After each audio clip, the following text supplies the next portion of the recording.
Well, Luke, I should congratulate you first of all on your first touch and your second on the touchline on a video that's now doing the rounds. Excellent touch. What was going through your mind and how happy were you with it?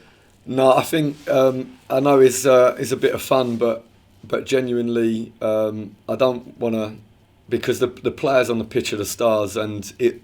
Listen, the ball's going off the pitch, and I've got nothing to lose. I can, so it's just a fortunate the touch popped up in front and then can give the ball to Cammy. But listen, the superstars are on the pitch because they're playing big actions time and time again under pressure. So yeah, it's a bit of fun, but it's nothing.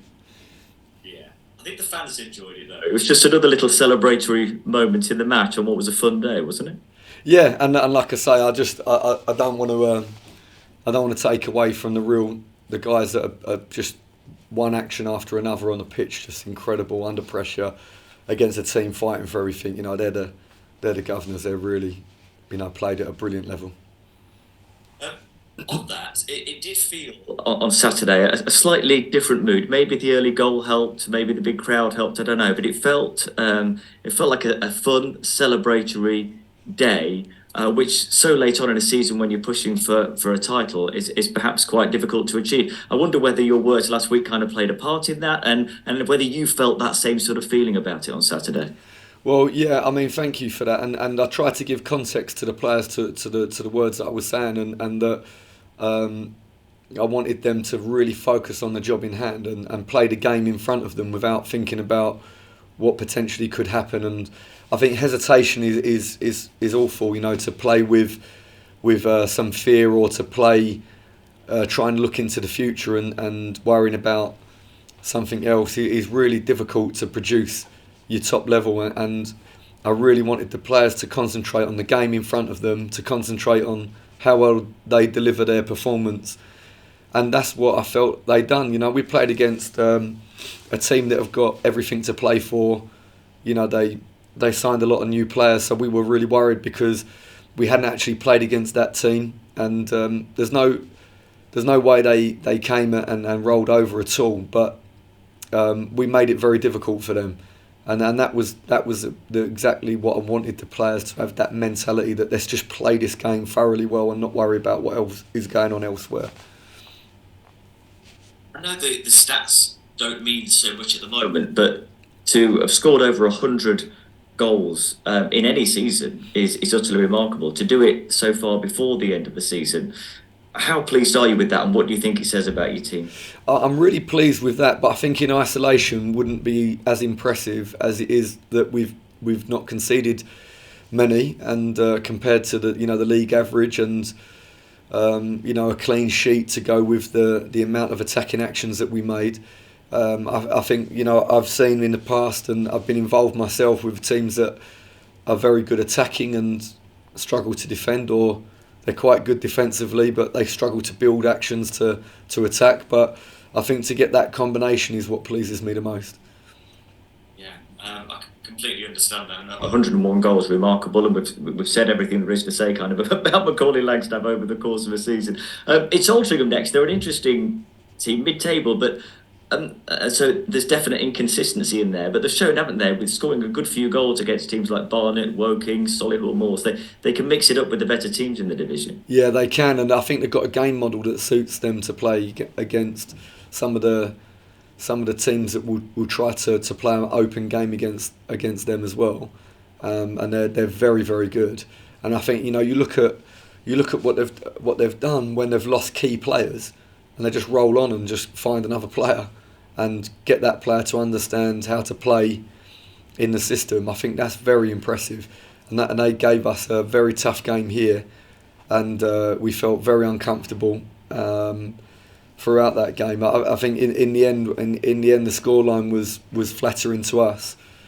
So yeah, it's not a game that we rub our hands together at all. But as I always say, we are fearful of many of the opponents, but we have to play against everyone. And if we want to continue to be in the race, we have to beat all comers. So it's another game that is absolutely essential that we play well and that we win, and it's against a very tough opposition. will take you top, but given conversations that we've had over the last week or two, does that is that insignificant? Do you not look at the table at all? No, and to echo my previous comments, we know that it's out of our hands now, and so we have to now really focus in on continuing to play well and to have a good feeling about how we're playing, how we're performing, and most of the time this season when we've had that attitude and we've really focused and concentrated on the performance, we've more often than not got a win. So we really have to try to do our best at blocking out everything else. But like I say, I mean, if we're immaculate and Wrexham were immaculate, we still lose. So it's out of our hands, and we just have to do the best possible job that we can. How's Sam Slocum after the weekend? Yeah, he's in discomfort, but he has a bit more time because it's not a tear or a twist. It's impact, and so we just have to feel confident that the muscle is relaxed enough and it can do its job and not just stay contracted the whole time. And so we've got time. We've got a bit more time with that. So we'll see how he goes. But fortunately, it wasn't, like I say, it wasn't a break or a tear. It was just pure heavy impact. So it'll be okay to play against Altrincham, will it? I think we probably have to do a fitness test, really, tomorrow, and see where we are then. Thing is, you say it's not a break, but it could so easily have been, couldn't it? We've seen, I think Macaulay Langstaff was injured earlier in the season with a similar kind of moment, and Archie Mayer nearly involved in an incident in the second half there. Is it the interpretation of the rules that's the problem, or is it actually the rules themselves? Well, I think there's a bit of both. I think most people would say a bit of both. I think that at the top level now, the flag doesn't go up because they wait to see if the player scores or whatever, and then they go back. And sometimes you're watching the Premier League games, and a goal scored, and they go back to two actions before the ball went in the back of the net, and the player's offside. But we don't have that. We don't have the VAR, so I understand that they now wait a little bit longer to see if the player actually affects the action and so on and so forth. But it looked to me like the ball is in between the goalkeeper and I think is Butterfield. I hope that's correct. I'm not sure. But there's no other action. There's no other scenario other than the two players competing for the ball. And it's at that moment that I feel like common sense. If there's two runners or, something like this, or you're not sure whether or not the keeper's going to come out and compete or stay on his line, maybe you wait and see if the player, which of the two runners touches the ball. One is onside, one is offside. You wait and see. I think they can. But in that moment in the game, I felt like it was only one course of action. The two players were going to compete wholeheartedly for the ball, and it could have just been prevented. But at the same time, it is very difficult. Quick action. You have got this rule to follow in your mind, and then probably a common sense in your mind as well. It's not great, and I think it is dangerous. Yeah. Well, surely the fact that they're going to be in the challenge with the goalkeeper tells you straight away that they're interfering. Like whether someone else kind of comes later, you can see it's going to happen. That Exactly. feels to me already like that decision has to be made. That was my interpretation, was that there wasn't other factors. There wasn't another player that potentially would compete for the ball. There wasn't going to be that moment where a player realises they're offside and they stop and they allow their teammate to take the action. It didn't look like that was ever going to happen. It looked like two guys, with a ball in between them. Sam Slocum's never going to pull out of anything like that, and neither is Butterfield never going to pull out of anything like that. So there was only going to be one course of action, and you're putting two really committed players at risk. So it just seems a bit dangerous because it's happened a lot. And then there's also many scenarios where a player is in a what we think is an obvious offside position, but remains competitive for the ball, and the flag doesn't go up. So then maybe we have to kick the ball off the pitch or clear the ball, and we didn't want to. We felt like part of every team, part of the game is offside rule, that if your back line is very, very disciplined, is arrow straight, and they jump at the right moment and things like that, and they leave a player in an offside position, I think that team have earned the right to be able to decide what they do with the ball. But no one in their right mind is gonna be so confident that they're gonna risk taking a touch of the ball. The player that they believed was offside, but they had no proof because there was no flag. He takes the ball and scores, and then you're left with players arguing with the official he's offside, and it's too late. The ball's in the back of the net. So we've had this scenario a lot where players in really, really clearly offside and is allowed to go and press the opposite, press the action, and we're forced to kick it off. And then there's a throw in to defend. A long throw can be a massive tool. I think we need to look at that because it's really tough for the officials to know what to do in these scenarios. And just finally, it's staying with goalkeepers. Tiernan Brooks away internationally. It's been a huge few weeks for him. I just wonder how pleased you are with him and for him in his development as a tender age to be getting first team football with you and then off playing internationally. Yeah, really pleased, and I think I spoke a few weeks ago, but we had a tough conversation, myself and Tiernan, because I felt like he needed to demonstrate more focus and readiness to go in. And it's very difficult when you're a young guy and you feel like you're miles away from being in the team. And but with experience, the guy could be in at any moment. But it's hard, like I say, it's hard to convince sometimes young guys in particular that look, just be ready, because I know you're looking and we're on a good run and Sammy's playing well and blah blah. But something can happen really quickly and you need to get in. And we had that conversation. From that moment, he really demonstrated, like, look, I am ready. I've heard the warning, and so he deserved to go in. And then when he went in, done great. And now he's representing his country, and that's brilliant. And so he's on, he's in a different place to where he was. And I think now it's a good chance for me to talk to all the players and tell them, be ready. Look at this. What can happen? Look what can happen. Guys think that they're a long way from the action and then suddenly they're right in the thick of it. But don't be in the thick of it and say, I wish I'd been focused a bit more. I wish I'd been looking after myself a bit more because now I don't feel ready. That's a disaster.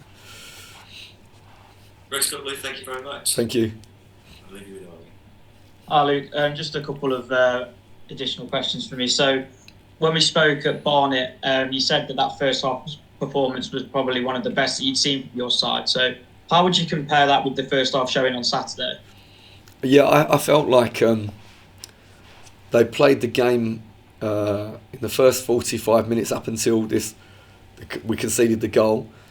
They played it in a way that showed me like they're totally focused on the moment. They're playing the game in front of them, and we tried to learn lessons from the second 45 minutes, and let's we have to remember Barnet are very, very good. They're fifth in the league and they're a very, very good team. So they we showed a weakness and they pounced on that, and the message has been, let's not get away from focusing on performing well, and I felt like we'd picked up from the first 45 minutes at Barnet and played a 90-minute game in that same frame of mind. So looking ahead to tomorrow night, I wanted to ask about Altrincham's pitch. A lot was made of the condition of it during the England C game, and then obviously having played on it at the weekend as well. Is that perhaps a factor you can prepare for at all? Is it something you just have to deal with when you arrive?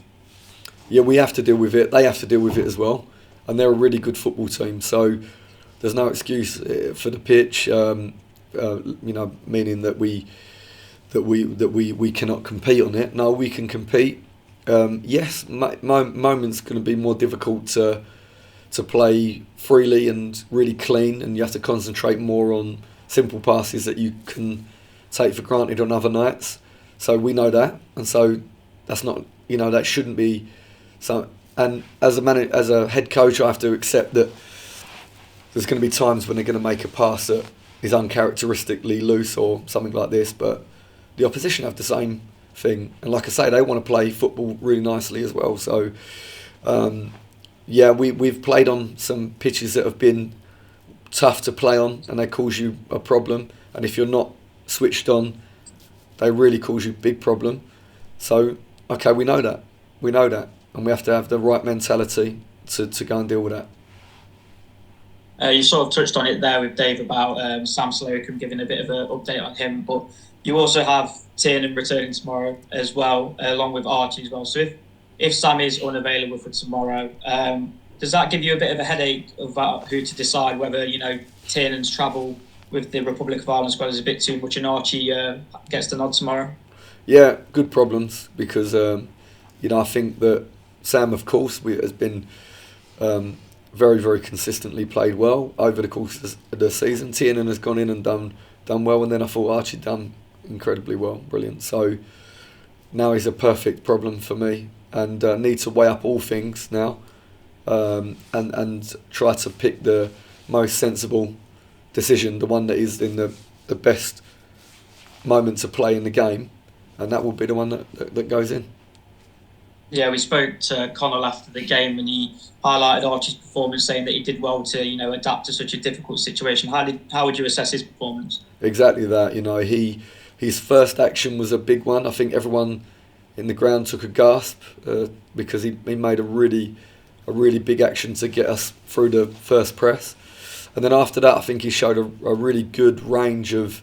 He dropped some balls into the guys on the outside on the angles, and he played some balls into people's feet in midfield, and he was able to open the game up. Like we want all the guys to be able to do that when they see opportunities to play right to the top of the pitch. He showed everything really, and it was a good display of what he's got, the range that he's got. And then just adding on to for returning players, Kedwin Scott and Junior Moraes, what's the latest on the pair of those? Yeah, so Junior joined in with the whole group today, really for the first time, and some conditioning afterwards to get him closer to where he needs to be. And Kedwin worked very, very hard today in conditioning, tried to get him closer and closer. So no, really, really clear, but they're both the fact that they're both on the grass and not inside in the gym. The fact that they're both outside on the grass is a great sign. And then just finally from me, after tomorrow night's game, you'll have an 11-day break. So how important is it to have that time on the training pitch this late on in the season? Yeah, we need to work very hard to maintain our fitness and our conditioning, and the players can compete against each other in that period to see where we are, what shape we're in, and try to make the maximum use of that time, and of course some recovery in there as well, because so many guys had so many intense minutes. So yeah, we take that, try to use that as best we possibly can.